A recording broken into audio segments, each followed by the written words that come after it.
Je parle quand je veux. Je danse jamais au rythme du tam-tam de mon adversaire. C'est moi qui l'ai fait danser. Ce n'était pas le moment pour moi de dévoiler tout ça. J'ai dit, et vous en souvenez, qu'un jour viendra où je dirai aux Ivoiriens le nom de mon sauveur. C'est le général Dogo Blé qui a donné des instructions au commandant Yagba Kipré. Il m'a mis dans un char. Et quand on arrive à la sortie d'Abidjan, entre Bassam et Abidjan, le char est attaqué. Mais il a réussi à maîtriser ces choses, il m'a fait sortir. Quand je descends, j'appelle Shogun pour savoir si Benoît n'est pas aux mains de ceux qui prenaient les villes. Voilà comment, vous le savez aujourd'hui, je suis sorti d'Abidjan. Ni Guillaume Soro, ni Feu Watao, pour qui j'ai beaucoup d'amitié, c'était mon ami, ne m'ont sorti.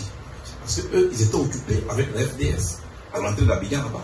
Quel amour ils ont pour moi pour laisser leur objectif principal? On va laisser le côté d'abord. Ah, même d'elle.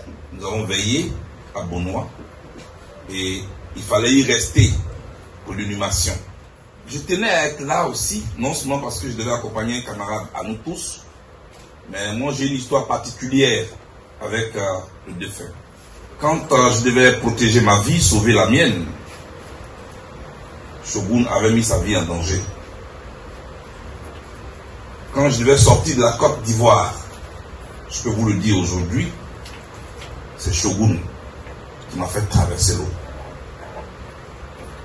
Donc tous ceux qui ont parlé en Côte d'Ivoire ici sont des menteurs. C'est que vous avez appris beaucoup de choses sur ça. C'est Shogun qui m'a fait sortir d'Abidjan. C'est lui qui m'a conduit dans un village qu'on appelle Nongwa. Et de là on a pris une pirogue notamment que je puisse aller au Ghana. Lors de la journée d'hommage à notre camarade, avant-hier, c'est ça, j'étais même allé loin pour dire comment je suis arrivé à Benoît, parce qu'il fallait sortir d'Abidjan. Vous êtes nos camarades, vous êtes des départementaux du COGEP, et je sais que dans vos quartiers, on vous dit beaucoup de choses. Dans vos localités, on vous dit beaucoup de choses qui ne sont pas souvent vraies. Juste parce qu'il faut détruire du blé goudé. Les gens ont beaucoup parlé de ma sortie d'Abidjan. On a même dit que c'était Feu Watao, ce ordre de Guillaume Soro, qui m'aurait fait sortir d'Abidjan. Ce n'est pas vrai. Je n'ai pas voulu parler jusque-là de cet aspect des choses. Mais aujourd'hui que Shogun nous quitte, que je viens de l'accompagner à sa dernière demeure, et que l'auteur principal, mon sauveur principal même, qui m'a fait sortir d'Abidjan, n'est plus en prison. Je peux en parler.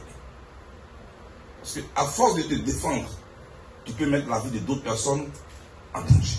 C'est ça aussi le sens de la responsabilité. C'est le général Dogo Blé qui m'a habillé en tenue militaire et qui m'a fait sortir d'Abidjan. Il faut l'applaudir.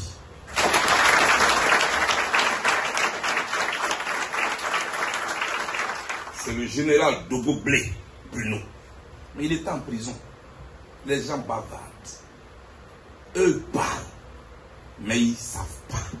Je devais me maîtriser. Accepter que tous ces mensonges-là soient dits sur moi. De 2011 jusqu'à ce que j'arrive en Côte d'Ivoire. Qu'est-ce que vous n'avez pas entendu en ce qui concerne votre leader?